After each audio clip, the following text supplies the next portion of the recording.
Okay, everybody, so this is Mr. Bells again, and these are notes now for section 6-3, something that you might be familiar with. This is going to be on parametric equations, and we're probably going to look at parametrics a little bit differently today than we maybe have in the past. So there's going to be some applications to them and some pretty cool stuff. We're not going to get close to what we were able to do in the classroom with all the things, but I at least want you to be introduced to it. So one of the first things we're going to start off with is just a reminder on how to graph a parametric equation. So we're going to graph 4 cosine t to the 5th power and 6 sine t to the 3rd power. And we're going to do that from the range from 0 to 2 pi. So those are our two things. So I'm going to go right here, go ahead and turn the calculator on. I'm going to bring that down so that you guys can see that really well. And we're going to look at those two equations. Okay. So the first thing I got to do is I got to make sure I go to my mode, and I'm going to go to Parametrics right here.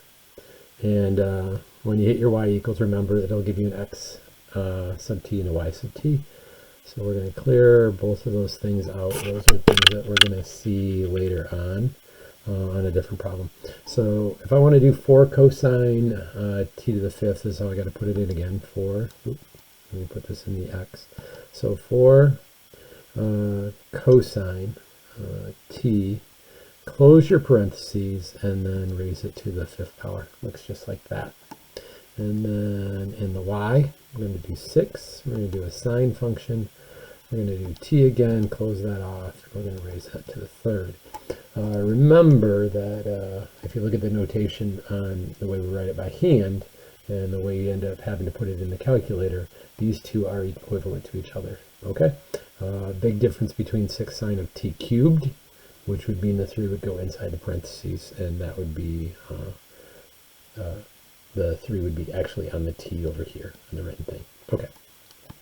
So I'm going to go my window, and my t right now, my min, I'm going to go from, actually I'm just going to try this right now. I'm going to go mode, and you're going to see it's radians and degrees, and we're going to go back and forth between these things.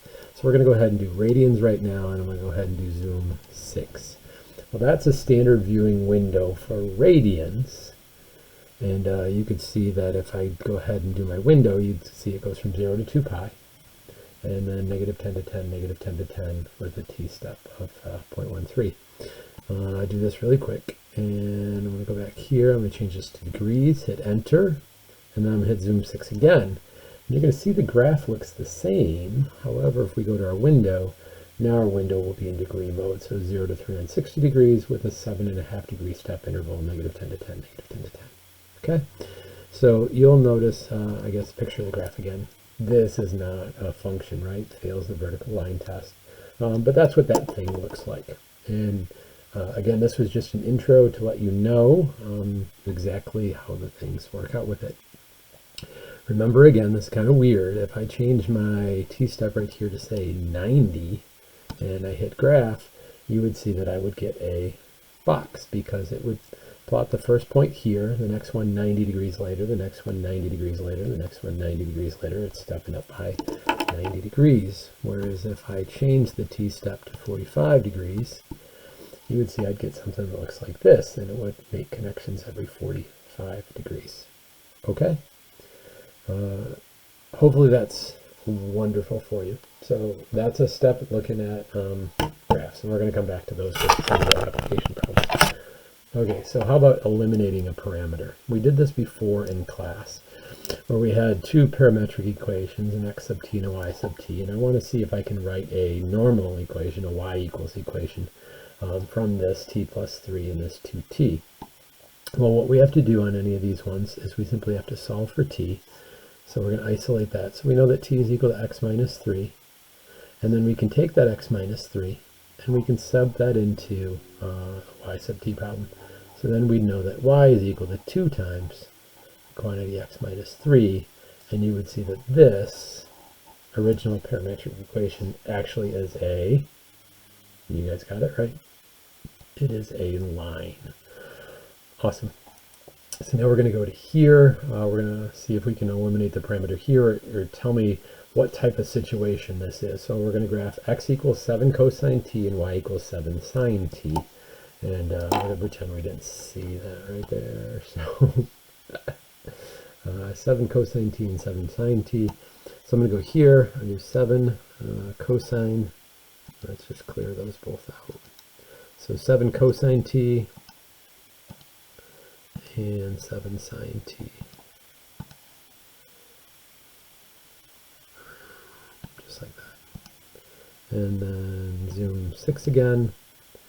And you're going to be like, what the heck is that? That looks like an oval. Well, remember that our windows are a little bit screwy because they're wider, right, than they are tall. So this actually is a circle, and if you count the boxes, count the little dashes, the intervals, you can see that it goes out 7 horizontally and it goes out 7 vertically. So of course, what is that shape? That shape is a circle.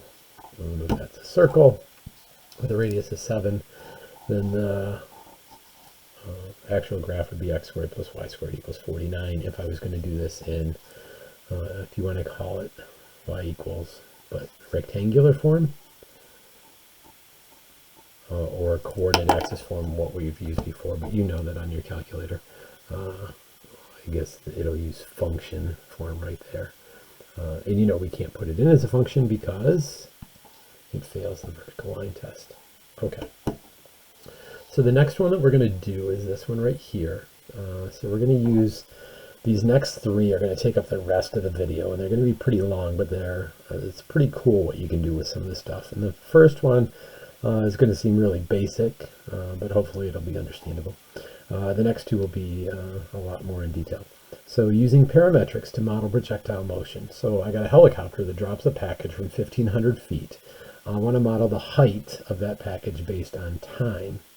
So I'm going to let my x sub t equal t. I'm going to let my y sub t equal negative 16t squared plus 1,500, because the package was dropped from a height of 1,500 feet. Okay, so if you could take a second right now and go ahead and plug those into your graphing calculators in parametric mode. I'm going to do that right now too. I'll leave this up so that you can see it while you're putting that in, and then I'll move the calculator over. So x sub t is going to equal t, y sub t is equal to negative 16t squared plus 1,500, just like that. And now that I have it here, I'm going to go ahead and bring this in a little bit closer for you guys. Focus that in a little bit, looks like that. And I need to think about my window. And now my window has to make more sense. I don't want to do zoom 6. Like, I'll show you zoom 6. You're like, what the heck is that? That doesn't make no sense. So my window, I want it to actually represent what the heck's going on. So t represents seconds. So if I'm dropping it from 1,500 feet, it definitely is not going to take 15 seconds, but I'm going to do that. 7.5 means that it's going to plot a point every 7.5 seconds. Well, it really doesn't tell you much. You need to go a lot smaller than that. So let's go about every, we'll start off with a half a second. No, let's start off with a quarter second. So 0.25 seconds. X min 0, because remember t is x, so we'll do that at 15 also. 15 and 15, so we're going to do it for 15 seconds, and I don't think it's going to be in the air for 15 seconds, but that's it. And then the y is actually height. So I'm going to do this one at negative 300. And this one at 1600. Oop, 1600. Again, just going a little bit below the x-axis and starting a little bit higher than where we actually dropped the package from. Okay, so then I go ahead and hit graph, and you can see that's what it looks like. Just like what it looks like on our regular function mode when we were to do that. Oh, I guess I should have gone back here. This is important. It was dropped, which means that normally right in here you'd have v sub t, which is velocity at time t, but since we just dropped it, we didn't add any velocity to it, so it's not like we threw it up in the air or threw it down out of the helicopter. We just simply dropped it, and that means that v equals 0, and 0 times t is 0, and that's why there's no middle term right in here. Okay, everybody good with that? Awesome. So what are some of the questions that I would ask? I would ask, maybe how long does it take to hit the ground? Well, I can hit trace and I can simply move along the lines here, and it's telling me all of this stuff. Like at 5.25 seconds after we dropped it, it's now at 1,059 feet. Well, when does it hit the ground? Well, it hits the ground right over here, and we just go down there and try and find that. So here's the dealio with these things. So we know it's between 9.5 and 9.75 seconds. Normally we'd want to do 0, right, to find out where that hits. So I go second and calc, and you go, what? So this stuff is actually calculus stuff. So it's asking about derivatives and values, and we're not going to do any of those things right now. So you really just have to go smaller than that. So here we go. I'll go back to the trace, and I know that happens just after 9.5 seconds. We're going to get it to a height of 0. Currently it's at 56 feet. At 9.75 seconds, it's 21 feet below. So I'm going to go back here to 9.5. So I'm going to start my table setup at 9.5 seconds. And I'm going to have it go up by 0.01 second. That should give me some small increments around there. And then I can go second and graph. And I'm looking here for my y values, my heights. I want my height to be 0. So I'm just going to scroll down here. And it looks like right about there. So about 9.68 seconds. So somewhere between 9.68 and 9.69. Honestly, I'm very happy that if you just get the 9.68. Good deal. So that's that type of problem, using parametrics to model something. But this is what we could do with functions. We could have done this before. So it really doesn't, there's nothing new there except you get to practice it. Okay, so here we go. This is where it kind of gets a little crazy, a little cool here. So what I've got is, I've got a person who hits a baseball from 2.5 feet off the ground at a launch angle of 25 degrees with an exit velocity of 160 feet per second. And I want to know, does it clear a 60-foot wall 400 foot away? I'm like, dang, that's got a lot more math in it. Well, the nice thing is, even though we can't do this with a regular functional equation, or at least that's not what we're going to do right now, because there's too many variables involved in it, we can use a parametric equation. Okay, so what does this parametric equation look like? So we need an xt and we need a yt, and we need to think about what we've done with some of these problems. So x sub t, just like the airplane ones that we did in 6.1 or 6.2, x sub t is equal to magnitude. Where's that magnitude? Oop, 160 feet per second. Awesome. So 160 cosine. We need a launch angle right here. Cosine of 25 degrees.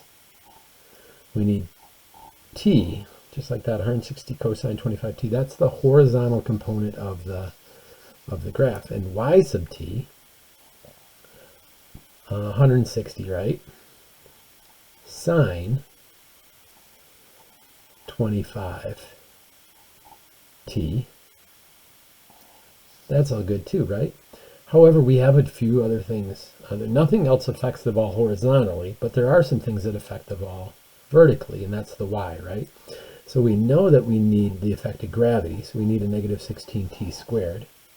So we need that in there.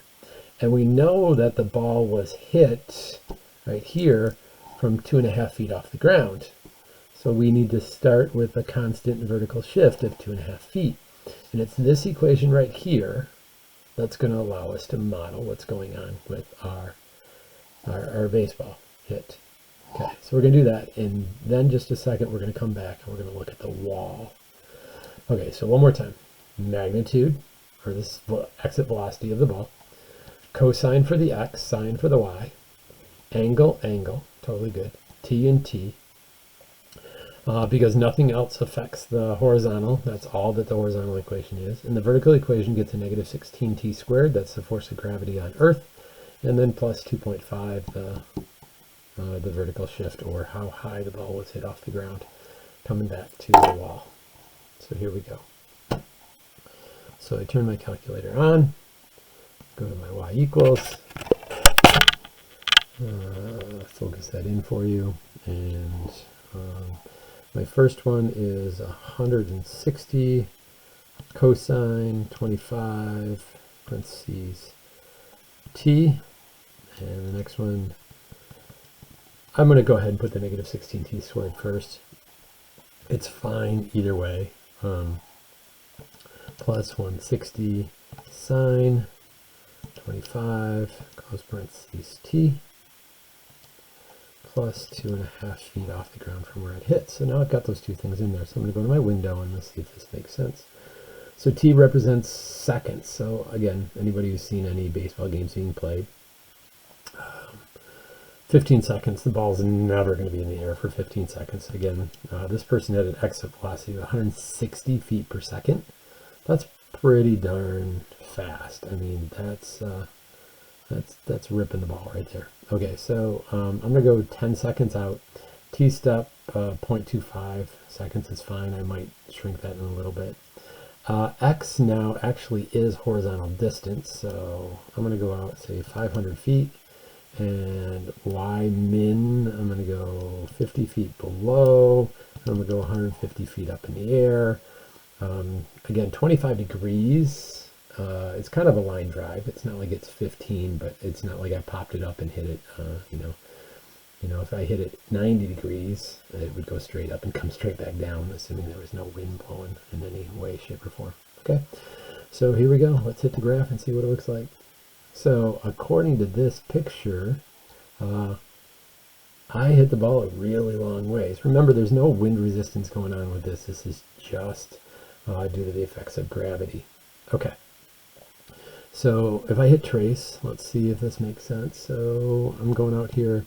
Looks like right around here, after about 2 seconds, it's about 290 feet out and about 73.73 feet up. So it looks like it really is modeling what's going on. So now what I'm going to do is I'm going to try and build a wall. So here we go, back down here with our wall. So x sub t equals and y sub t equals. Well, my xt and my yt are simply going to be trying to plot points for where my wall is. Well, it says my wall is 400 feet away. So I know the x value is a constant 400. And my wall is 60 foot high.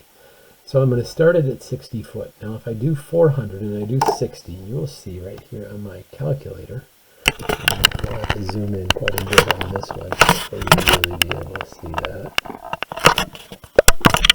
I'm going to go here to my, so my x is 400 and my y is 60, and you see graph. It's really hard to tell, but there's a little bitty dot right there. Little dot at 460 feet. So what I'm going to do now is I'm going to change that. Instead of 60 is I'm going to subtract 6t from it. And as t goes up, so 1 second in, I'm going to subtract 6 from that. It will plot 454. And then when t is 2 seconds, it will plot coordinate 448, because I'll take 12 away from 60.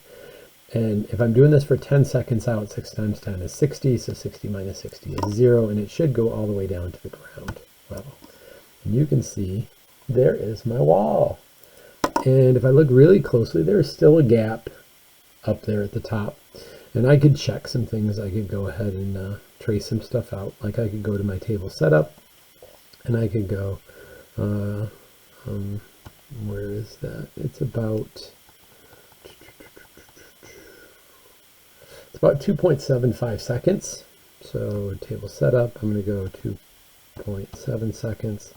Still going up by 100th, and we're going to try this. Look at the graph. So it shows right down here, if I go careful with this, at 400 feet out, it's at a height of 67.247 feet. So does my ball actually clear the wall 60 feet, tall wall, 400 feet out? And the answer would be yes. Now the goal again was to be able to play with this, and I could do many other things with these problems in terms of asking you different questions, and I think we've done that. So here's what some of the modeling looks like for that. So the last one, and this is a doozy. So be ready. Here we go. We are going Ferris wheels again. So Ferris wheels are kind of a cool amusement park ride in terms of being able to use parametrics. So what we're going to do is we're going to try and model something right now. So I got Tommy. Tommy is at the top of a Ferris wheel. He's 100 feet up in the air. It makes a full revolution in 48 seconds. The low point of the Ferris wheel is 10 feet above the ground. And we're going to try and model this situation using parametrics. So what are some of the questions I need to be able to answer? Well, one of them would be, what is the radius? How do I shift the center of the Ferris wheel to get it on my thing? How do I move Tommy's location, starting at the top, at, say,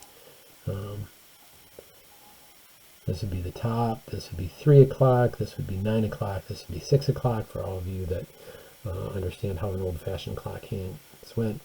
How do we get the speed of the Ferris wheel? How do we get it to go around within a certain amount of time?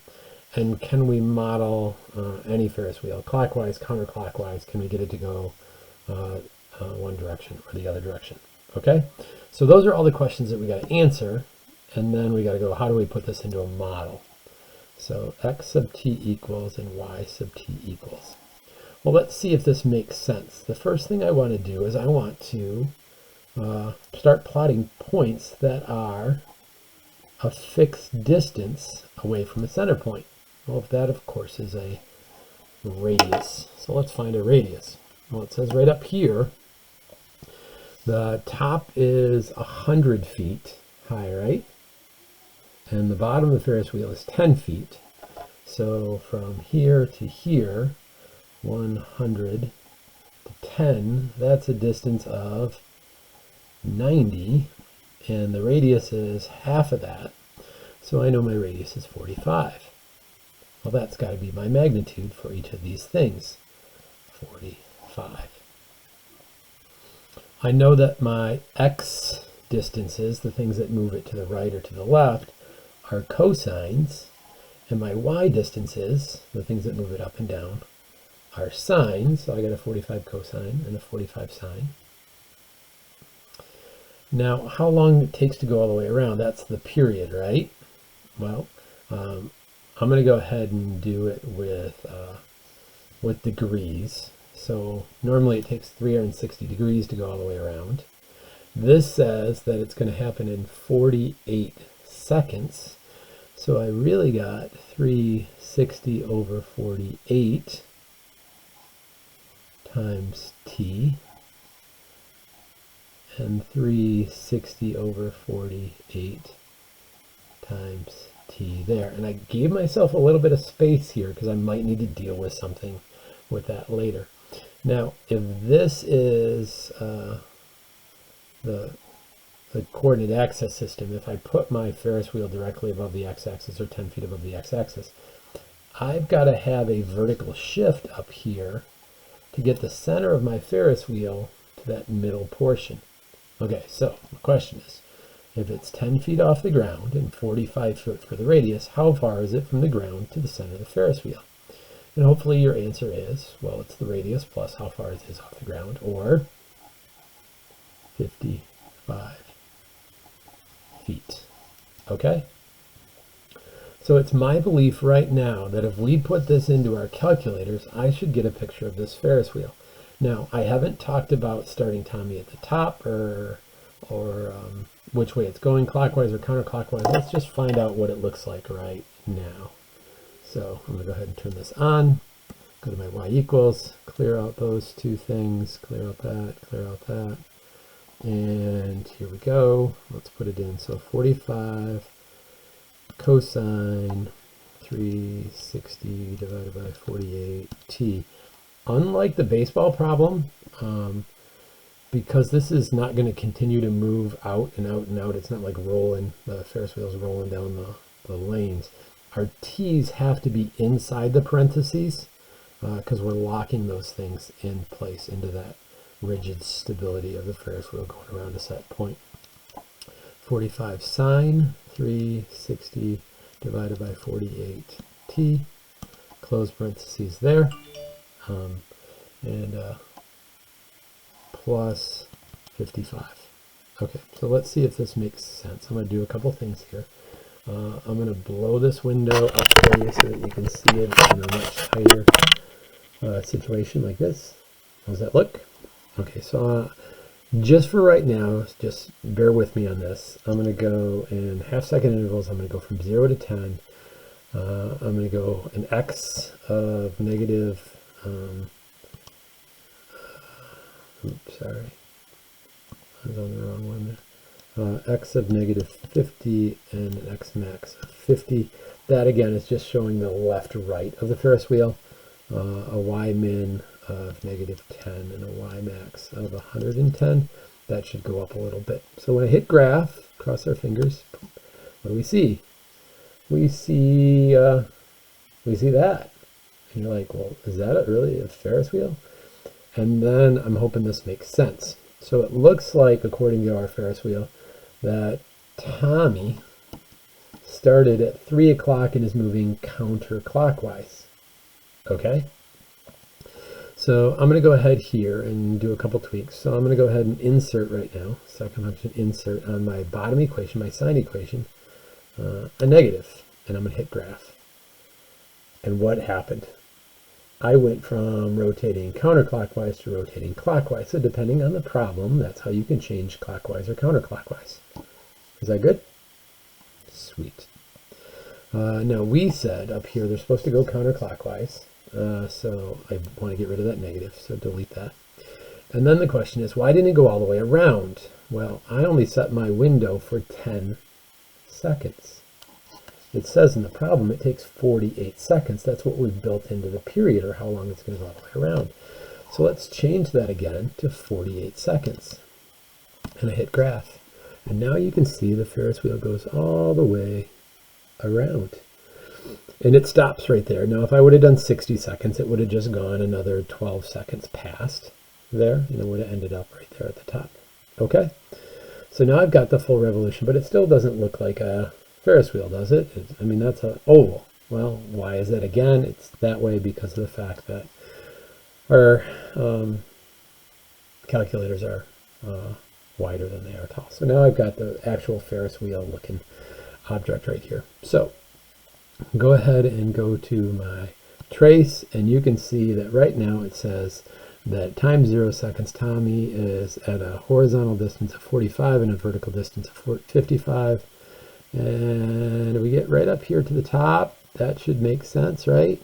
That 12 seconds later, horizontal displacement is 0, directly above the center of the Ferris wheel.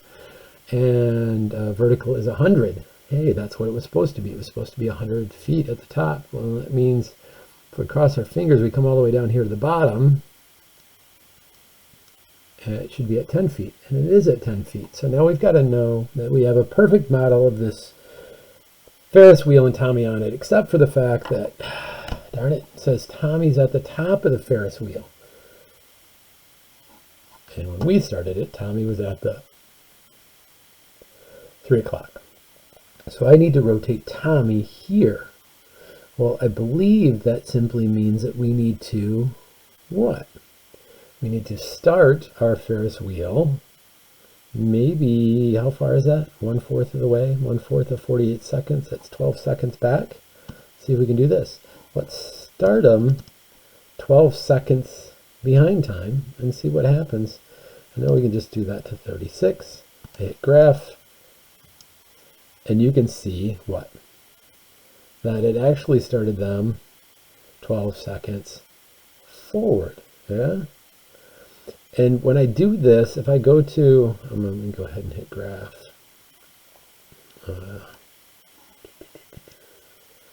Let me finish that all the way out. If I go to hit trace and I do this stuff, it's not really giving me the times that I want here. So even though I could have gone from 12 to 60 on it, it would have started right there. That's just showing them at a different place in time. And I really want it to be that he starts up there. So how do I do that? Well, what I'm going to do is I'm going to go back in here and I'm going to do a horizontal shift. And that's why I gave you a little bit of space for this. So we're going to try and go backwards in time. So we're going to put a t plus 12 and a t plus 12 inside our actual problem.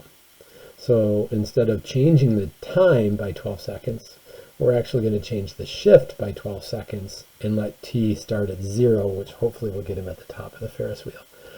So this is a little bit more complicated in here. So I'm going to go ahead and put a parentheses, t plus 12, close parentheses, close parentheses. So just like that. And then down here, I'm going to do the same thing. I'm going to have to rewrite the whole thing, or just use insert. So second insert, parentheses, move it on the other side of the t, second insert, plus 12, like that, and then close parentheses again. I need 2 of them right here, so second insert, another set of parentheses.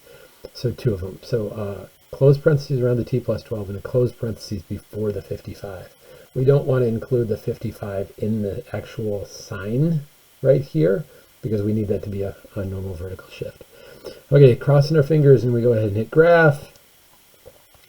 Did we get them where we wanted them? And you're thinking the answer was no. Well, maybe we did.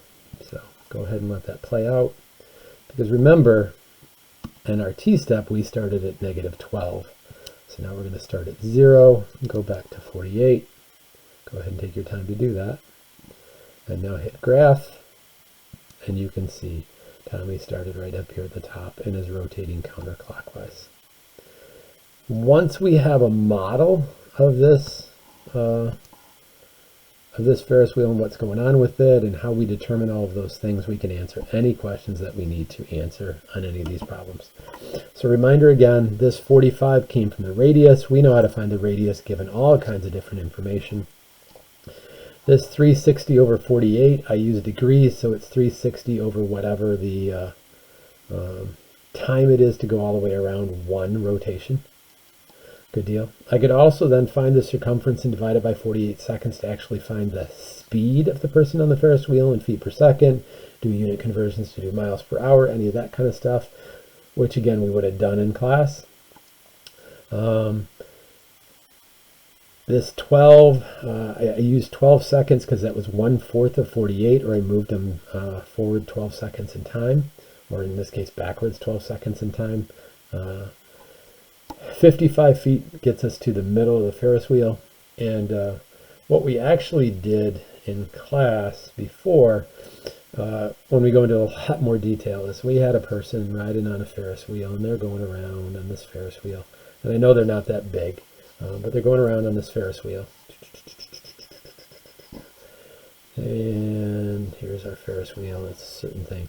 And then we had another person over here on the ground. This is kind of a big application problem. And this was Susie. And this was Bobby. And Bobby was with Mary, holding hands. Can you believe that? And Bobby actually is dating Susie, and that's not a good situation. Susie's a little pissed off. She's upset. And as she sees Bobby rotating around at a certain speed and going to find himself at a certain location, she is going to chuck some rotten tomatoes at them to ruin their ride. And just like hitting the baseball from a certain height, at a certain angle, at a certain speed, we could track its trajectory based on the same time that they're coming around, and we can see if we can find an equation so that Susie could actually ruin Bobby and Mary's ride by hitting them with rotten tomatoes along the ride. Again, that is a really detailed problem. We are not going to get into that in this class, but that's where we would have gone. We can even use some craziness and find out exactly how close it would go using x3t and y3t to put in the distance formula. And the equation ended up being about, the big equation was about 95 characters long for those ones. And we showed some ways to be able to do some cool stuff with that. in class. But hopefully this was really good. Hopefully you enjoyed this problem. Play around with it if you can, and good luck, and I'll probably see you for a separate video on one of these ones. Take care from Mr. Bellis.